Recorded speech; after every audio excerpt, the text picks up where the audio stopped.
Welcome back my channel educational RK point. तो चलिए यहाँ पे स्टार्ट करते हैं। तो बिहार बीएड का वैसे फॉर्म भराना आपका स्टार्ट हो चुका है। एग्जामिनेशन भी आपके नेक्स्ट मंथ है, वो आपको बहुत ही अच्छे से 25 को आपको अच्छे से पता है। तो लगभग आपके पास 1.5 मंथ के आसपास है। वैसे कहिएगा तो 1 मंथ है ही आपके पास, लेकिन हाँ 1.5 मंथ अपने आप को मान सकते हैं। तो आज हम इस वीडियो में बात करेंगे कि सिलेबस क्या होता है, एग्जाम का पैटर्न क्या है, उन सारी बातों का डिस्कस करेंगे। और बहुत ही जल्द हम कोशिश करेंगे कि आपको सबका सब क्लास A to Z मैं आपको प्रोवाइड करा दूँ। तो आइए स्टार्ट करते हैं। तो फर्स्ट ऑफ ऑल अगर चैनल पर नए हो तो बिल्कुल चैनल को लाइक शेयर एंड सब्सक्राइब कर दीजिए। तो बिहार बीएड में नेगेटिव मार्किंग अभी भी नहीं है, तो ये आपके लिए बहुत ही अच्छी है। तो अगर आपका तुक्का वुक्का काम करेगा ना तो तुक्का वुक्का लगा सकते हैं। लेकिन खैर 120 नंबर के आपके पेपर होते हैं। अगर जनरल इंग्लिश की बात करें तो 15 मार्क्स के क्वेश्चन पूछे जाते हैं, 15 नंबर आपको दिए जाते हैं। और उसके बाद शिक्षा शास्त्री का भी सेम उसी तरीके से 15 आएंगे। शिक्षा शास्त्री जिसमें जो सारा सिलेबस सेम ही होता है, बस शिक्षा शास्त्री को इंग्लिश नहीं पूछा जाता है, संस्कृत पूछा जाता है। तो 15 मार्क्स आपके वैसे भी रहेंगे। जनरल अगर हिंदी की बात करें तो 15 में 15 मार्क्स मिलेंगे। लॉजिकल एनालिटिकल रीजनिंग की बात करें तो 25 में 25 नंबर आपके दिए जाते हैं। जनरल अवेयरनेस की अगर बात करें तो 40 मार्क्स के ये क्वेश्चंस आपसे पूछे जाते हैं। Teaching learning environment 25। तो आप इसमें आपके मन में ये सवाल आता है कि आप स्कोर कहाँ से कर सकते हो। तो स्कोर आप 2 सब्जेक्ट से ईजिली कर सकते हो। 2-3 सब्जेक्ट आपके बहुत ही अच्छे होने चाहिए। देखो जीके आप कितना भी पढ़ लो तो आपके बहुत अच्छे जीके हैं तो 35 अराउंड 38 भी आता है, लेकिन मैं आपको उतना सजेस्ट नहीं करूँगी। अगर आप थोड़ी भी अच्छे से अगर पढ़ाई वगैरह करते हो तो 30 के आसपास आपकी जीके में मार्क्स आ ही जाते हैं। टीचिंग एप्टीट्यूड आपको भरपूर नंबर देके जाता है। रीजनिंग में 25 आउट ऑफ 25 आते हैं। हिंदी अगर इंग्लिश आपका अच्छा है तो उसमें भी आपके 13 to 14 मार्क्स ईजिली आ जाते हैं, या किसी किसी के 15 भी आते हैं, तो मार्क्स ईजिली यहीं से किया जा सकता है होगा। आपने देखा होगा कि पिछले प्रीवियस ईयर की अगर बात करें तो 92 कट ऑफ जाता है। सरकारी गवर्नमेंट कॉलेज, हर किसी का इच्छा होता है कि 2 लाख रुपए ना लगा के मुझे गवर्नमेंट कॉलेज मिल जाए। तो गवर्नमेंट कॉलेज के लिए आपको थोड़ा तो जी तोड़ मेहनत करनी पड़ेगी। खैर आइए हम सिलेबस को और कैसे एग्जाम्स को क्रैक करें वो भी हम बताएंगे। चलिए हम आपको सिलेबस डिटेल्स में बताते हैं।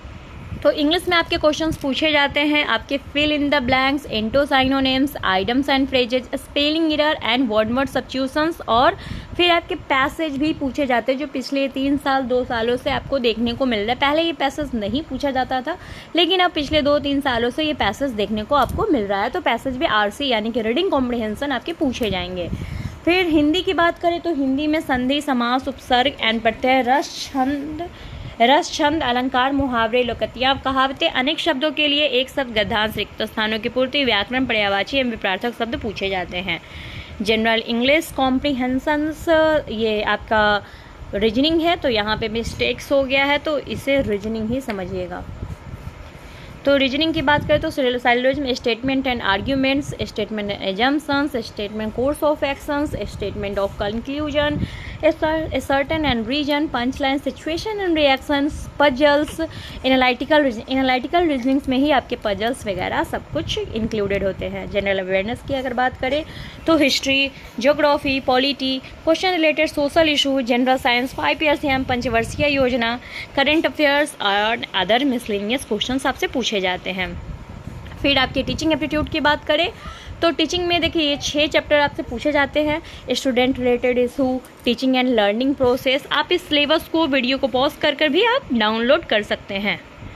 Management of the physical resource, student related issue, teaching and the learning process, circular extra curricular activity, debate, sports, cultural activities, management of the human resource in schools, principal, teachers and non teaching.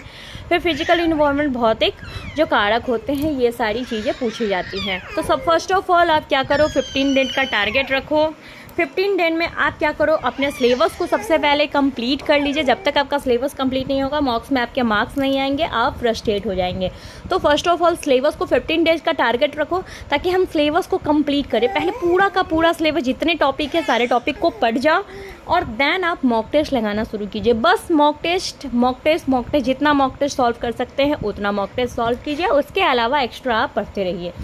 तो ये आपकी सबसे अच्छी रणनीति है। बाकी मैं आपको एक्स्ट्रा दूसरे वीडियो में बताऊंगी।